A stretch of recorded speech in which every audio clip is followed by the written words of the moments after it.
Everyone gets anxious. This is important to understand. It's normal to experience anxiety sometimes. If a car speeds at you when you're crossing the street, your heart rate might speed up, your muscles might tighten, and you might have thoughts of the terrible things that could happen. You'd probably get yourself across the street as fast as possible. You might label your emotion as scared or anxious. That emotion is a good thing in this case, because anxiety is the biological mechanism that keeps you safe from danger.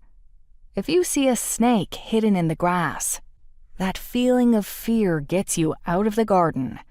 If there's a danger to your kids, your mama bear instincts may swoop in, your heart racing, pushing you to get your cubs out of harm's way because you feel scared. My goal is never anxiety-free living, because that would be dangerous.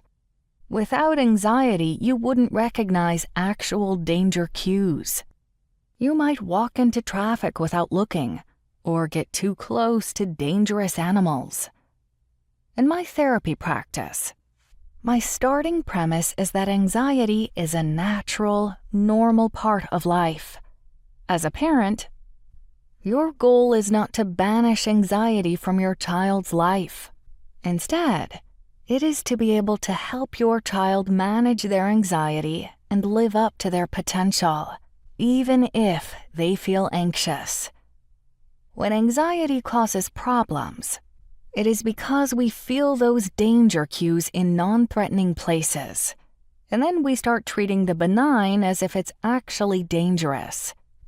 Instead of changing the situation, I want parents to change their responses to those not dangerous but feel dangerous situations. Because parents have such outsized roles in their children's lives, changing your reaction will change your child's response to anxiety as well. Think of anxiety as your body's alarm system. When there's a fire, you want the alarm. You want the firefighters at your door in full gear, ready to do what it takes. If you're like me, though, sometimes the fire alarm goes off because you forgot about the oil you were heating on the stove. Same loud noise, but different trigger. No real danger this time.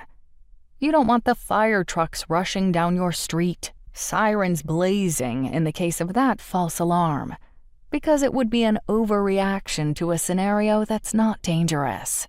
When someone has a healthy level of anxiety, they can distinguish between a fire and a false alarm. But problematic anxiety often blurs that distinction, so you might treat the burnt pan the same as a 5-alarm fire.